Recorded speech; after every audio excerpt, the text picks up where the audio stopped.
Greetings sailors and welcome to a video on the Prinz Eugen. It's not really going to be anything like a review, just more my thoughts on having played it for the last week or so. In fact, probably more than a week now since the patch. And as you can see, this is a tier 10 game, and this is really going to demonstrate the main buff that this ship has had quite nicely. It's not the best damage game I've had in the Prinz Eugen by any means, but although the very best one was on a rather crushing defeat, unfortunately. But the main change to this ship, indeed the only change to this ship, has been the addition of a heal.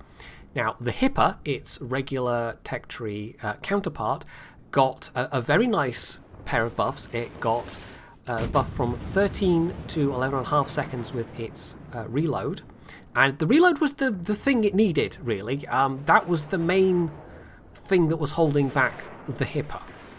And in addition to that, we also got a rudder shift buff as well. That went from, I can't even remember, but it's now 9.2 seconds. So it's pretty much in the best shape it's ever been. It's in a really comfortable place. And it occupies a nice space now at tier 8. It always did just need a bit of a rate of fire buff, and that's what it got. And so that's great news. Then we come to the Prinz Eugen, which was always just a slightly worse Hipper anyway.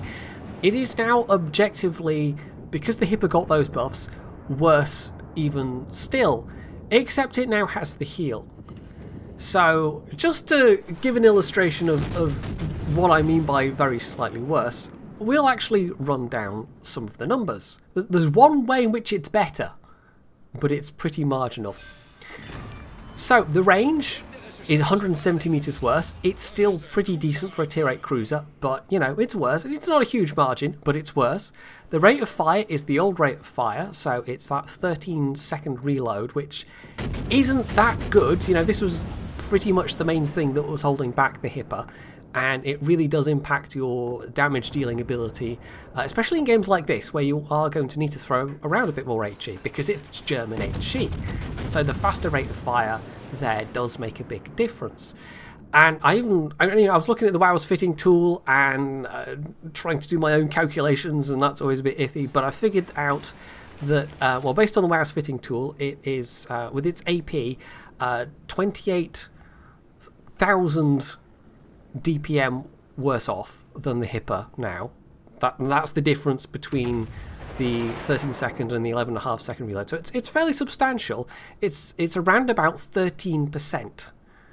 So I mean, this is assuming full broadsides, of course, and, you know, maximum penetrations. So I always, you know, tend to take DPM figures in warships with a pinch of salt, and I don't use them very often. But in this case, it's fairly illustrative. It's a fairly big difference between the two ships now. 13% difference in your potential maximum damage output with the AP. That's not nothing.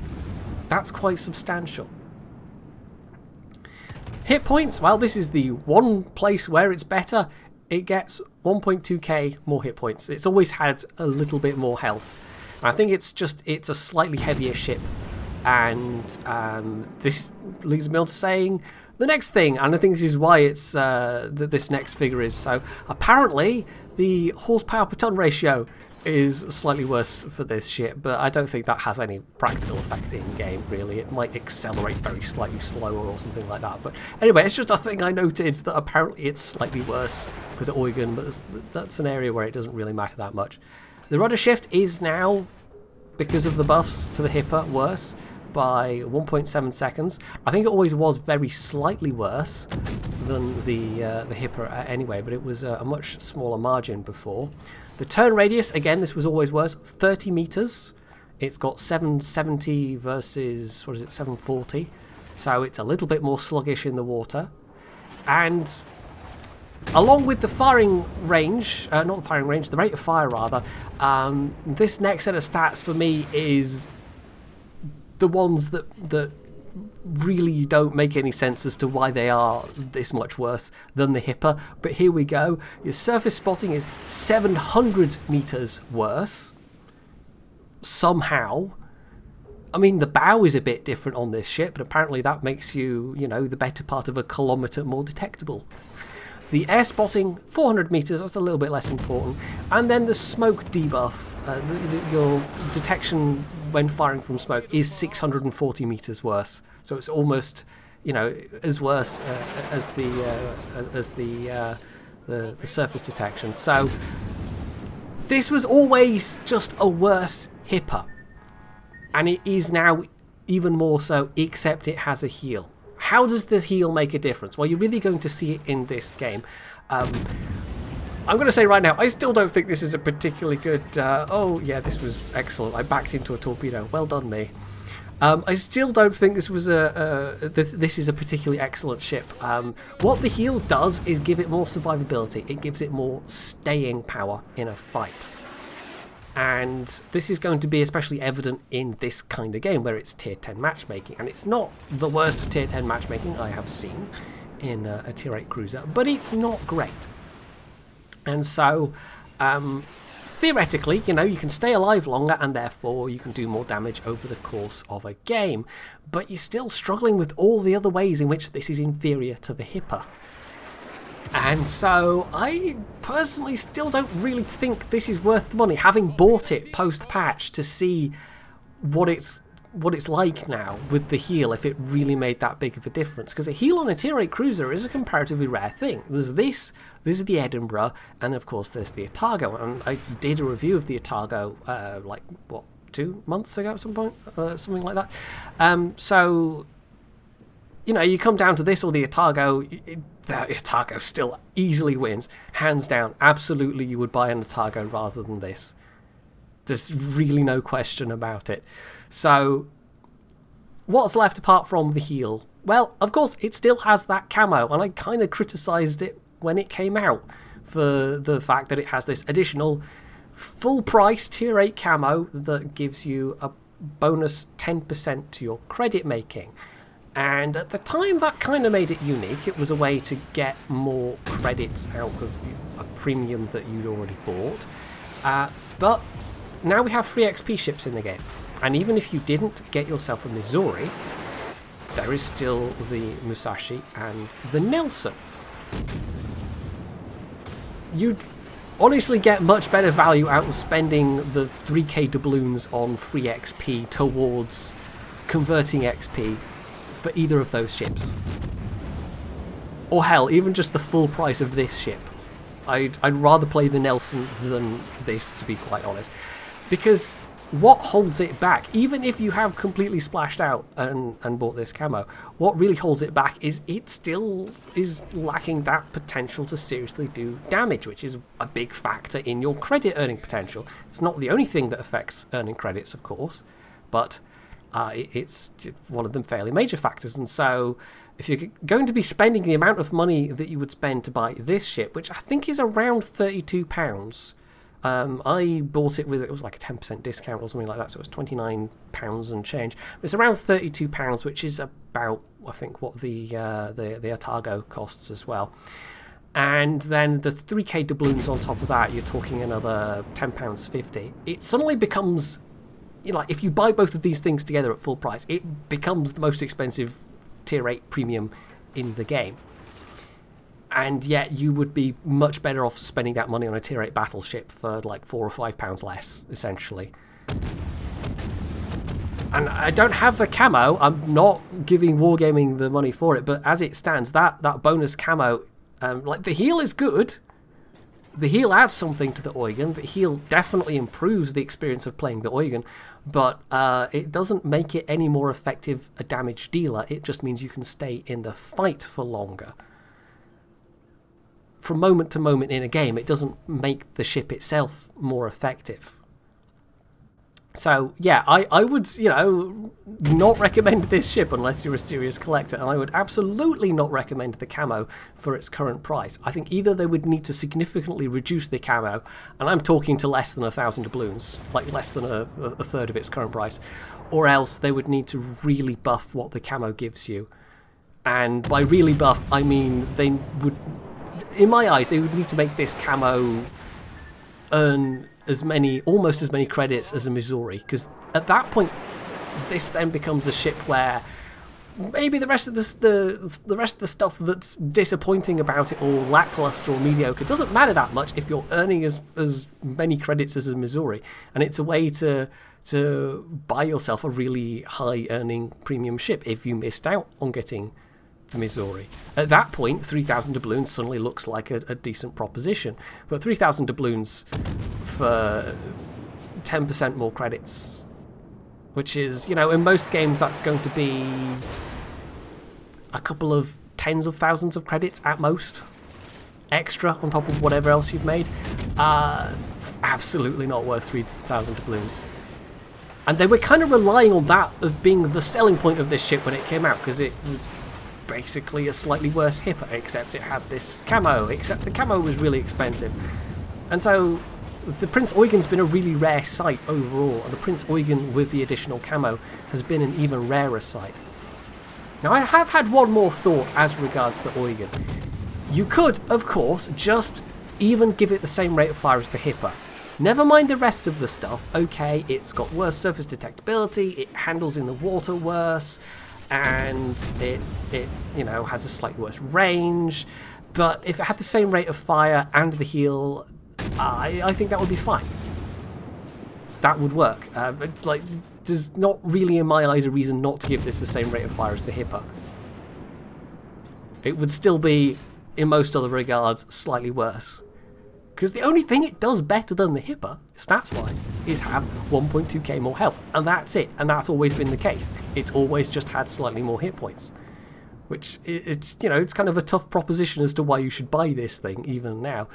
But, I mean, the heal does help. The heal absolutely does help.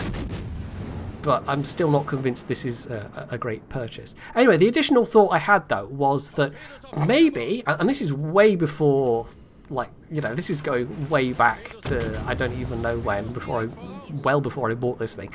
But I thought to myself, wouldn't it be interesting if this ship had hydro like the Atlanta has defensive AA? Basically, an infinite number of uses.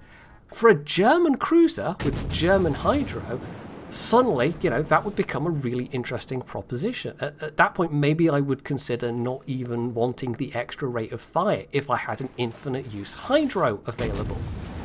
That adds some real utility to the ship. That gives it something different, something interesting. Because the heal's good, but the heal is not unique by any means. The heal doesn't bring anything to the table that you don't get from the Otago. Although, having said that, the armor is a lot better than the Otago. It doesn't maneuver as well. It is squashier. The torpedoes have less utility than the Otago. It has less available firepower than the Otago. The fire chance in the Otago is much better. But the armor on the Hipper/Eugen is actually pretty decent for a Tier 8 cruiser. In fact, it's one of the best Tier 8 cruisers in that regard. So, anyway, in all the regards, I would still recommend the Otago, as I've said, but think about it. An infinite use German hydro, that would be really useful. That would be interesting. And it would make this ship possibly worth recommending. As it is, unless you absolutely adore the idea of owning the Eugen, I still can't particularly recommend it. There are better Tier 8 premiums out there. There are definitely better Tier 8 premiums out there. And especially as one of the unique selling points is still that additional camo, that's just not worth it at the moment. So it's not really a selling point at all. Becomes a reason not to bother buying it, especially when you could, as I've said, invest the same amount of money as you've spent on this thing, just converting free XP and getting yourself a free XP ship. This is assuming, of course, that I'm talking about the Missouri particularly. The Musashi, people might certainly find this more interesting to play than the Musashi, because the Musashi is not an especially interesting ship, although it's certainly a better profit-making ship than this. Because, 18-inch guns, even if they don't hit as reliably as the Yamato's guns, they still hit pretty damn hard. So enough about, the Eugen itself, although that was the main point of this video, was talking about it in comparison to the Hipper and going over whether I feel it's worth it, having now paid money for it myself. But this game, as you can see, tier 10 game, epicenter, Tears of the Desert. I mean, it was a pretty bad combination to be in a tier 8 cruiser. But I've managed to survive. Unfortunately, my platoon mate, division mate there rather, Fu was here, hasn't. But we were being picked on by mean old destroyers for some of it, and Fu took the brunt of that, certainly from the Fletcher and the Sashio that were on this flank. But we're coming down to it on time at this stage, and having only recently wrested control of the cap circle and being pretty equal on numbers of ships, although we have a slight advantage at the moment, we are neck and neck in terms of the actual victory points. So this last couple of minutes is going to be pretty damn crucial, and the only real reason I've turned back around at this point is because the rune turned around as well.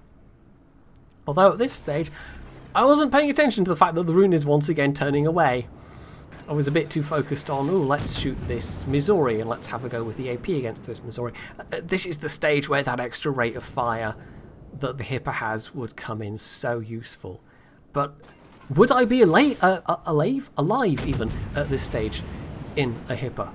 Probably not. This was the point of me picking out this replay because, well, you can see I've already got over 1 million potential damage there. I did unnecessarily eat that torpedo earlier, which was not the smartest move I've ever made, but anyway, sometimes these things do happen. But yeah, once we get to the actual end scores, and you see not only the final potential damage, but the actual damage I took as well, you'll see the improvement. You'll see the thing that this can do that the Hipper can't do, which is survive situations like this one. So we're trying to harry down this Missouri, but yeah, the rune has broken off. They're still in range, but the Missouri is now definitely going to be focusing me, which is kind of painful because I don't have any heals left and I've just lost a turret. This was a non-superintendent captain I had in this, by the way. That's why I only started off with 3 heals. Heck, even just making it a more powerful heal as a thing, you know, that could work. But I'd still rather have the extra rate of fire and maybe that infinite use hydro, which would just be so interesting. It would represent such a useful thing, and it would really set it apart. So yeah, dying seconds of the game, I just need to not die, so I'm madly twisting and doing some, hopefully, avoiding maneuvers, but it's a bit tricky because I've drastically overextended at this point, but I only need to stay alive for a few more seconds. Because we got some last minute kills, literally last minute kills, we ended up winning. So 63,000 damage done. It was pretty middle of the road. That wasn't anything special. I did, however, manage to get myself a Dreadnought, which is not a usual sight in a tier 8 cruiser. 1535 base XP, pretty middle of the pack. We had actually quite a few people get 1500 and above, so there was quite a spread of XP on this game. It was quite a close game overall, but this is the screen we're interested in. So almost, well, over 1.3 million potential damage and 58,000 damage received. And bear in mind, this only has 45,000 hit points. So this is the part where that heal becomes useful. This is the part where this is now a tougher, more survivable ship than it was before, even if it is in absolutely no way a more capable damage dealer than it was before. So it's better. It is absolutely better. It's just, I really wish it had the rate of fire. I really wish it had something else going for it. And I really wish that extra camo was either a much better bang for your buck or much cheaper for what it is at the moment, because it's still just so not worth it. It never has been, and it still isn't. But anyway, the Eugen, though, is unquestionably a more interesting and a better ship than it was. But it has so much potential to be better yet still. And when I say better yet still, you know, this is not even beginning to get into the realms of where it might be overpowered. This is just in terms of where I would like to see it as a ship that would actually be worth the money and interesting to play. So, yeah. So that's my thoughts on the Prinz Eugen as it is in patch 0.74. Hopefully it will get some further love at some point, but Lord knows it's taken this long to get to where we are now, so I'm not going to hold my breath. So hopefully you found this video interesting and useful. If you have, you can hit the like button, you can leave any comments below, you can sub to my channel if you haven't already, and as always, stay tuned for more.